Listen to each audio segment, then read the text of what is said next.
Hello मित्रों, प्यारे बच्चों और मेरे दोस्तों। आज जरूरी जानकारी में आज का विषय है कथावाचक। हम कुछ कथावाचक के बारे में जानकारी इकट्ठा किए हैं। हम इनके रहस्य को खोलेंगे, हम इनकी सच्चाई को बताएंगे। कुछ कथावाचक हैं जो काफ़ी फेमस हो रहे हैं। सोशल मीडिया पर इनके मीम्स बनते हैं, शॉर्ट्स रील्स बनते हैं और काफ़ी लोग इन्हें देखते हैं। इनकी सच्चाई क्या है उसको मैं ढूंढने के लिए कई दिन तक प्रयास किया, जानकारी इकट्ठा किया और फिर हमें कुछ फेमस कथावाचक मिले। उनकी कथाओं को सुना, प्रवचन को सुना, उनके जो प्रश्न उत्तर काल होते हैं माइक पकड़ के, उन सबको मैंने सुना और फिर मैंने सोचा कि मैं इनकी सच्चाई को खोल दूं। ये कितने झूठे हैं और कितने सच्चे हैं ये बात मैं बता दूं।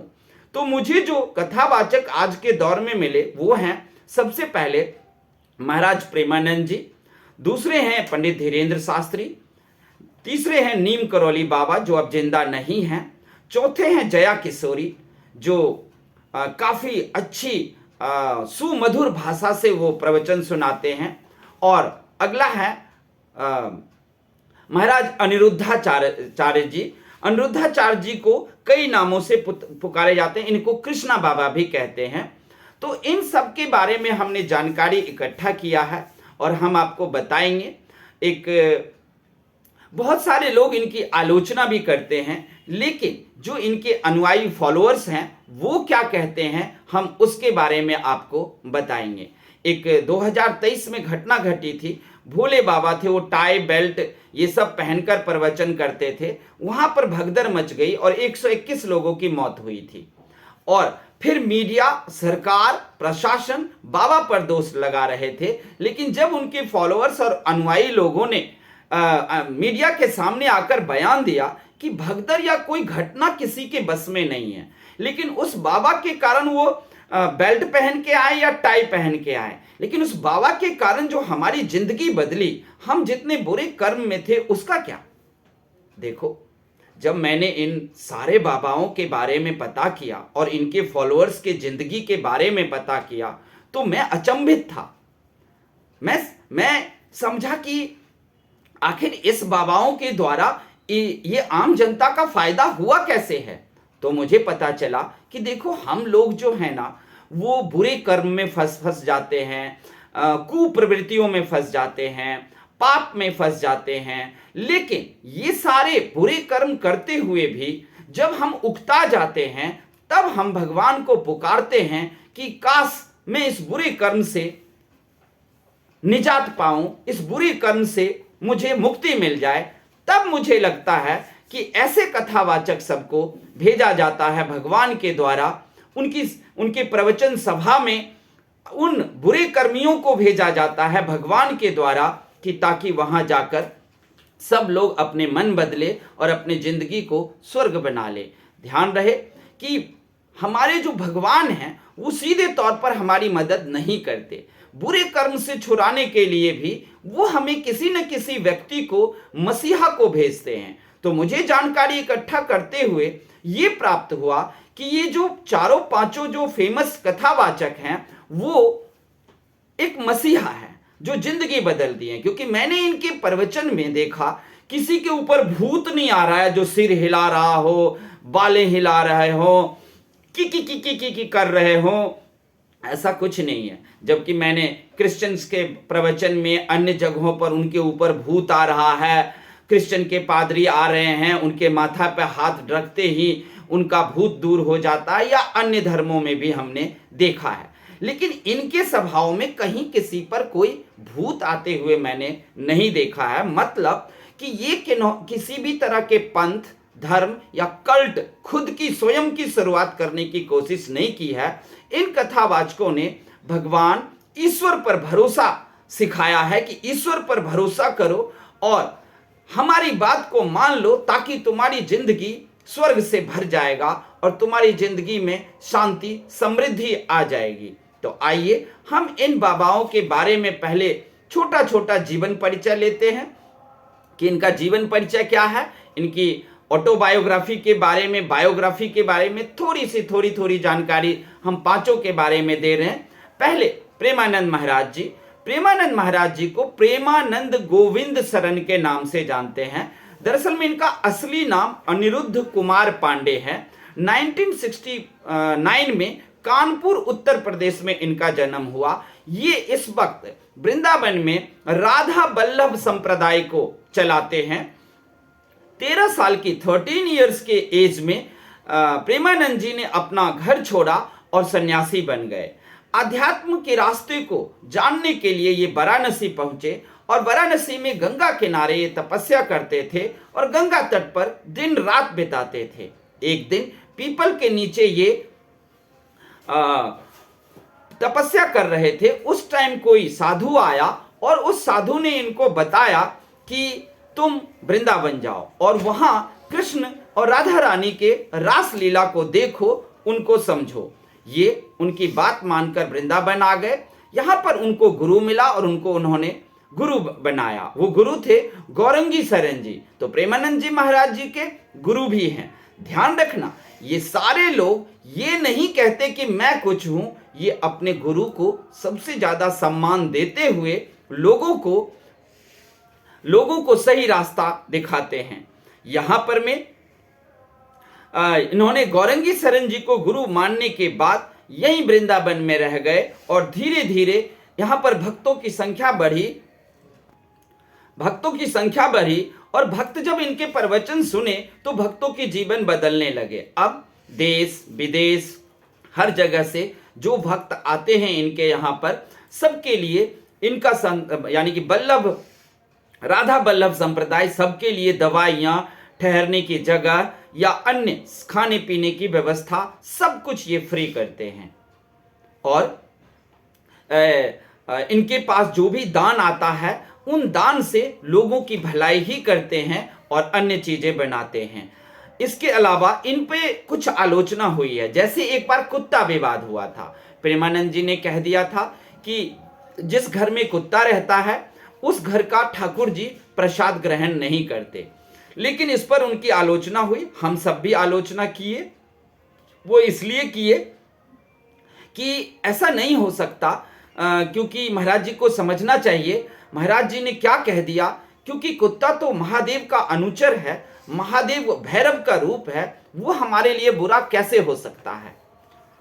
तो महाराज जी ने तुरंत अपने वचन को वापस लिया, क्योंकि प्रेमानंद महाराज जी के प्रवचन में मैंने सुना था कि एक व्यक्ति पूछता है कि पाप क्या है, तो उन्होंने सीधा कहा था कि तुम्हारे कर्मों के द्वारा अगर किसी के दिल पर ठेस लगती है, किसी के दिल को दुख पहुंचता है, तो इससे बड़ा पाप कुछ नहीं है। इसीलिए अभी कुछ दिन पहले जब वो रात के सुबह जो है वो 2-3 बजे रात को ही जब वो शोभा यात्रा राधा रानी और लड्डू गोपाल का निकालते थे, तो ऐसे में लोगों की नींद, आम जनता के, वृंदावन के आम जनता के नींद में खलल पड़ी। तब आम जनता ने जब हाथ में बैनर पोस्टर लेकर इनका विरोध किया, तो तुरंत प्रेमानंद जी महाराज ने इस बात को समझा और वो देखते हुए कि हम किसी के दिल पर ठेस नहीं पहुंचा सकते, अतः उन्होंने शोभा यात्रा को बंद किया और चलाया भी तो जो रात को भजन कीर्तन या लाउड स्पीकर लेकर चलते थे उन सबको बंद कर दिया। आगे हम बढ़ेंगे धीरेन्द्र शास्त्री के बारे में। धीरेन्द्र शास्त्री हनुमान जी के पुजारी हैं, यानी कि हनुमान जी का नाम बागेश्वर भी है, और ये 4 जुलाई 1996 को जन्मे थे। इनका असली नाम धीरेन्द्र कुमार गर्ग है। ये मध्य प्रदेश के छतरपुर में जन्मे थे। अभी ये 27-28 साल के ही हुए हैं। इनके माता का नाम सरोज गर्ग और पिता का नाम राम कृपाल गर्ग हैं। पिता इनके पुजारी थे और बहुत गरीबी में जिंदगी जिया। कच्चे घर थे इनके पास, कच्चे घर में रहा। लेकिन इनको जो है पंडित होना, कथावाचक करना विरासत में मिली, क्योंकि पिता पुजारी थे। अभी ये बागेश्वर बाबा धाम में प्रवचन करते हैं और वहाँ के पीठाधीश हैं। और यही नहीं, ये बचपन से ही अपने गांव, जो इनका गांव है गंज गांव में ही ये बचपन से ही लोगों को जबरदस्ती कथा सुनाया करते थे। तो इनमें बचपन से ही प्रवचन और कथा कहने की ज्यादा लालसा थी। इनकी स्कूली शिक्षा जो है वो गंज गांव में ही हुआ। बाद में बीए की डिग्री भी लिए। इनके गुरु रामभद्राचार्य शास्त्री हैं, जो अंधे हैं लेकिन अपनी दिव्य दृष्टि से पूरे संसार को देख लेते हैं। ये धीरेन्द्र शास्त्री स्वयंभू एक धर्मगुरु हैं। इन्होंने 750 किलोमीटर की पदयात्रा भी किया है। और सबसे बड़ी बात, जब एक 27 साल की उम्र में कोई भी लड़का अपने ही जवानी में मदमस्त रहता है, मदमस्त घोड़े और हाथी की तरह विचरण करता है, इस उम्र में ये धीरेन्द्र शास्त्री कैंसर अस्पताल बनवा रहे हैं। जो कि आप समझ सकते हो कि इनकी जितनी भी आलोचना होती है उससे कोई फर्क नहीं पड़ता। आलोचना इनकी होती है कि ये पत्री के द्वारा जो समस्या ठीक करते हैं लोगों को, उन पत्री वाले लोगों से इनके आदमी पहले ही मिले होते हैं। ये इनका षड्यंत्र है। मैं कह रहा हूं, षड्यंत्र हो या कुछ भी हो, जब आपको कोई कह देना कि कोई आपका अपना कोई मर रहा हो और कह दे कि तुम मस्जिद से जाकर के पानी फूंकवा के ले आओ, उससे वो जिंदा हो जाएगा, तो आप दौड़ के चले जाते हो। तो इनका षड्यंत्र हो या कुछ भी हो, लेकिन लोगों को फायदा पहुंच रहा है, आम जनता का जीवन सुधर रहा है। आगे बढ़ते हैं। नीम करौली बाबा। नीम करौली बाबा का जन्म 1900 में हुआ था और 1973 में इनकी मौत हो गई थी। ये 1958 में अपने चमत्कारों के जरिए फेमस हुए थे। इनका पूरा नाम था, इनका असली नाम है लक्ष्मण नारायण गर्ग, और ये भी हनुमान जी के पुजारी थे।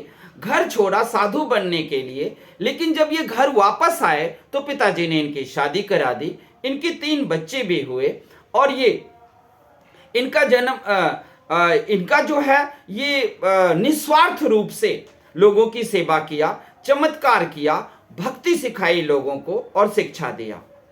स्टीव जॉब्स और मार्क जुकरबर्ग भी नीम करौली बाबा के जो प्रवचन हैं उसे सुनकर इंस्पायर हुए और इनके जगह को देखने के लिए स्टीव जॉब्स यानी कि जो आईफोन बनाया था, और मार्क जुकरबर्ग जो फेसबुक के संस्थापक हैं, व्हाट्सएप के, वो भी इनसे प्रेरणा लिए हैं इनके प्रवचन से। नीम करौली बाबा ने कहा था सारे धर्म एक समान है। आगे बढ़ते हैं। जो हमारा तीसरा है कथावाचक, वो है जया किशोरी। जया किशोरी का जो पूरा असली नाम है वो जया शिवशंकर शर्मा है। 13 जुलाई 1995 को इनका जन्म हुआ है। ये कथावाचक हैं। ये इनका जन्म कोलकाता वेस्ट बंगाल में यानी कि पश्चिम बंगाल में हुआ। इनके माता का नाम गीता देवी है और पिता शिवशंकर शर्मा है। इसीलिए ये जया किशोरी जी अपने पिता का नाम बीच में लगाती हैं। 7 साल की उम्र में ही इनके पिताजी ने इनको अध्यात्म के राह पर डाल दिया था और तब से ये अध्यात्म के रास्ते पर चलकर कथावाचक करती हैं और ठाकुर जी गीता का सब कथा देती हैं, जिससे हजारों और लाखों लोगों का जीवन बदल चुका है। अब आगे बढ़ते हैं। जो हमारा 5वां कथावाचक है और ये सबसे ज्यादा मोहक है, सबसे ज्यादा खूबसूरत है और सबसे ज्यादा मन भावन है, वो है अनिरुद्धाचार्य। इनको कृष्णा बाबा के नाम से भी पुकारा जाता है। हालांकि इनका असली नाम अनिरुद्ध राम तिवारी है। ये कथावाचक हैं। इनका जन्म 27 सितंबर 1989 को हुए हैं। ये अभी सिर्फ 35 साल के ही हैं। इनका जन्म मध्य प्रदेश के जबलपुर में हुआ था। इनकी पत्नी है आरती तिवारी। 2 बेटे भी हैं इनके। पिता भी इनके भी पुजारी थे, यानी कि कथा कहना, ईश्वर से लगाव होना विरासत में इनको मिला, क्योंकि पिता ही पुजारी थे। इनके द्वारा जो काम किए जाते हैं वो काउ सेंटर ये चलाते हैं, यानी कि गाय गौशाला भी चलाते हैं। और गाय की देखभाल करने के लिए इन्होंने डॉक्टर की भी प्रबंध करके रखा है। इसके अलावा ओल्ड एज होम चलाते हैं, जिनमें जो वृद्ध लोग हैं जिनका कोई आसरा नहीं है, उनको अपने आश्रम में रख करके और उनका खाना पीना कपड़ा लत्ता सब देखते हैं। लगभग इनके पास 200 से लेकर 700 वृद्ध लोग हैं, जिनका सारा खर्चा ये खुद उठाते हैं। उनका बेटा या तो छोड़ दिया है उन बुजुर्गों को, या फिर उनका बेटा या पुत्र पुत्री हुआ ही नहीं, ऐसे बुजुर्गों की ये सेवा करते हैं। अनिरुद्धाचार्य जी इतने फेमस हुए हैं, इतने मोहक हैं कि बिग बॉस से भी इनको न्योता आया था, निमंत्रण, कि आप बिग बॉस में आकर के आप पार्टिसिपेट करें। लेकिन इन्होंने सीधा मना कर दिया कि नहीं, बिग बॉस की जो भी सिस्टम है, प्रक्रिया है, वो हमारी संस्कृति और धर्म से मेल नहीं खाती, इसलिए हम वहां नहीं जाएंगे, जबकि इनको वहां पर करोड़ों रुपए मिल सकता था। ये एक अध्यात्म गुरु हैं, अध्यात्म के रास्ते को लोगों को सिखाते हैं। इन्होंने डॉक्टरी भी की है और यूएसए यूनिवर्सिटी से इन्होंने डॉक्टरेट की उपाधि ली है। अब समस्या, अब जो पांचों के बारे में हमने बता दिया, अब मैं ये आप लोगों को कहना चाहता हूं कि ये लोग फेमस क्यों हुए हैं, ये पांचों के फेमस होने का क्या वजह है। फेमस तो बाबा राम रहीम भी हुए थे, फेमस तो आसाराम बापू भी, रामपाल भी हुए थे, लेकिन ये सब के सब जेल के काल कोठरी में हैं। ये लोग क्यों नहीं? क्योंकि जब राम रहीम का, रामपाल का या आसाराम बापू का, इन सब का जब आप प्रवचन सुनोगे, प्रवचन को देखोगे, तो ये लोग देखोगे कि ये लोग खुद को भगवान बनाने में लग गए थे। ये अपने फॉलोअर्स, अनुयायी को ये बता रहे थे कि खुद मैं ही भगवान हूं, और जो असली ईश्वर भगवान थे उन पर विश्वास खत्म हो रहा था। अब राम रहीम के गिरफ्तारी के वक्त 42 लोगों ने पुलिस की गोलियों से अपनी जान दी थी, तो बाबा राम रहीम ने के लिए उन्होंने जान क्यों दिया? जबकि ये सारे जितने भी कथावाचक जो 5 हैं, धीरेन्द्र शास्त्री, प्रेमानंद, वो कभी नहीं अपने फॉलोअर को कहते कि मुझे कोई गिरफ्तार करने के लिए आए तो तुम मेरा साथ देना। नहीं, मुझे गिरफ्तार होने देना, अगर यही प्रभु की इच्छा है तो यही सही। अनिरुद्धाचार्य के बारे में जो आलोचना हुई वो मैं बताता हूं। जब इन्होंने कहा कि गौमूत्र पवित्र है और गाय के द्वारा खाए गए गेहूं जब उनके गोबर में निकलेगा, उस गोबर के गेहूं के दाने को अगर कोई खाएगा तो कोई भी महिला प्रेग्नेंट हो जाएगा और उन्हें संतान की उत्पत्ति होगा, वो संतान प्राप्त कर सकते हैं। इस पर जितने पढ़े लिखे लोग थे उन लोगों ने इनकी आलोचना कर दी, बाबा ये गोबर और मूत्र सिखा रहे हैं। दरअसल में मैं जब पता किया कि उस गेहूं के बारे में, गोबर और गौमूत्र के बारे में जब केमिस्ट्री को जाना, तब मैं समझा कि बाबा सही कह रहे हैं। लेकिन जो कोई लोग भी इन पर उंगली उठाया, आलोचना किया, दरअसल में वो पढ़े लिखे हैं ही नहीं, बस उनको रिश्वत देके या कैसे भी कोई पद मिल गया है और उससे वो पद पाने के बाद वो घमंड से भर गए हैं और वो फिर टीवी पर आकर बाबा की आलोचना कर रहे हैं कि बाबा तो गौमूत्र और गोबर सिखा रहे हैं। ये क्या है? साइंस के जमाने में ये क्या कर रहा है? अरे मैं ये कह रहा हूं कि साइंस अगर है ही तो लोगों की जिंदगी क्यों नहीं बदल दिया, क्यों नहीं पाप से दूर हो गए?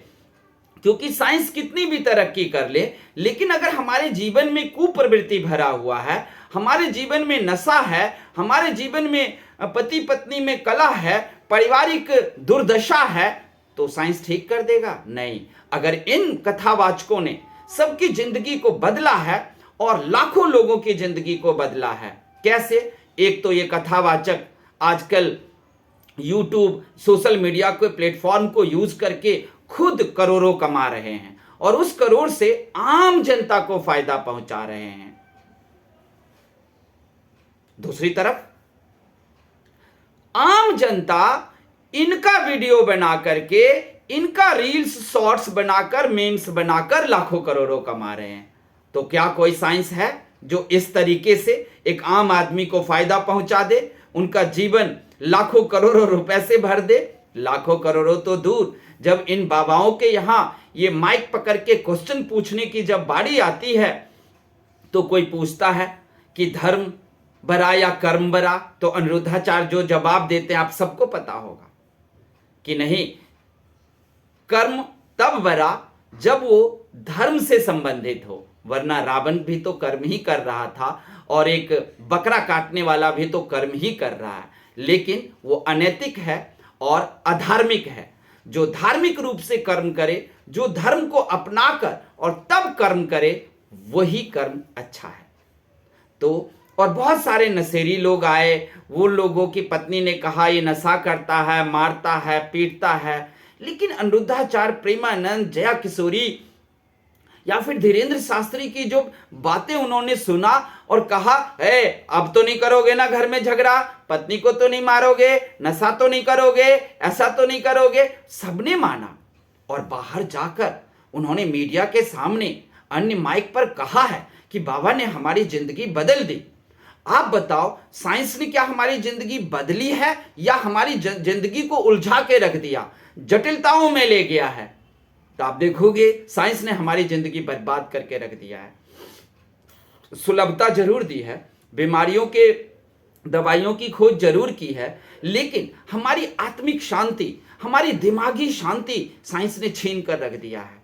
कहते हैं ना कि साइंस मनुष्य जाति का वो पुत्र है जो एक दिन मनुष्य पूरी जाति को मुखाग्नि देगा। लेकिन इन कथावाचकों ने और बाबाओं ने जो काम किया है, जो आम जनता को सुधारने का काम किया है, उसमें अगर उन्होंने किसी तरह के युक्ति, मैं षड्यंत्र नहीं कहूंगा, चालाकी नहीं कहूंगा, ठगी नहीं कहूंगा, उन्होंने कुछ युक्ति बनाई कि उस युक्ति से ये लोग मान जाएंगे। तुलसीदास ने भी तो युक्ति ही बनाई थी ना, कि अगर मैं बताऊं लोगों को तो नहीं मानेंगे, लेकिन अगर एक सुंदर ढंग से रामचरितमानस को गीत की तरह लोगों में परोसूं तो लोग उस बात को अच्छी तरीके से दिल में लगाएंगे, उनके दिमाग में चढ़ेगा। तो उसी तरीके से चाहे जया किशोरी हो, अनिरुद्धाचार्य हो या धीरेन्द्र शास्त्री हो, इन सब ने एक युक्ति निकाली है और उस युक्ति के जरिए बुरे प्रवृत्ति, बुरे कर्म में फंसे लोगों का जीवन सुधार रहे हैं। कोई कैंसर हॉस्पिटल बना रहा है, कोई ओल्ड एज होम चला रहा है, कोई वृद्धाश्रम चला रहा है, कोई गौ सेवा कर रहे हैं, सब में लगे हुए हैं। ये वो कथावाचक हैं। ये अपने आप को शंकराचार्य नहीं कहते, ये अपने आप को कोई आश्रम का मुखिया या क्या कहते हैं वहां का चीफ नहीं अपने आप को बताते। ये कहते हैं प्रभु सब कुछ करते हैं, प्रभु परमेश्वर ईश्वर हमें भी चलाते हैं और आप लोगों को भी चलाते हैं वो। तो इन लोगों के प्रवचन के द्वारा आम जनता को जो फायदा हुआ है वो कभी साइंस नहीं दे सकता, नहीं कुछ कर सकता। इन्होंने साइंस को कभी बुरा नहीं कहा है इन कथावाचकों ने। बिल्कुल वो भी साइंस का यूज कर रहे हैं, माइक का यूज कर रहे हैं, वो भी बिजली का यूज कर रहे हैं जो साइंस का है। उन्होंने कहा साइंस को यूज करो, जीवन जो है उससे सरल बन जाएगा, लेकिन अपने धर्म को समझो, अपने कर्म को समझो, अपने कर्तव्य को समझो। तुम अपने जीवन को यूं नष्ट नहीं कर सकते, नशे से या अन्य कुप्रवृत्तियों से अपने जीवन को नष्ट नहीं कर सकते। और अगर तुम्हें कोई भी परेशानी है तो ये कथावाचक कहते हैं हम हमेशा तुम्हारे सेवा के लिए तत्पर रहेंगे। तुमको जिन बातों की जरूरत पड़ेगी, कभी कभी जो बहुत नशे करने वाले होते हैं उनको ये बाबा महीनों तक अपने आश्रम में रखते हैं, उनसे बात करते हैं और उनको सुधार देते हैं। इसलिए इन पर जो आलोचना करते हैं वो मेरी जानकारी जब इकट्ठा किया तो आलोचना करने वाले को बस किसी को कोई इतना फेमस क्यों हो गया तो इस बात का उनको बड़ा दर्द है। लोग सुधर क्यों रहे हैं? क्योंकि बिगड़े रहेंगे तो नशे का व्यापार चलेगा, कोई कुप्रवृत्ति में रहेगा तो बीमारियां होगी, तो दवाई कंपनियों का व्यापार चलेगा। तो ये दवाई कंपनियां, ये नशे व्यापार करने वाली कंपनियां अपने पढ़े लिखों को इन बाबाओं के सामने भेजकर इनकी आलोचना करवाते हैं साइंस के माध्यम से, जो नहीं हो सकता।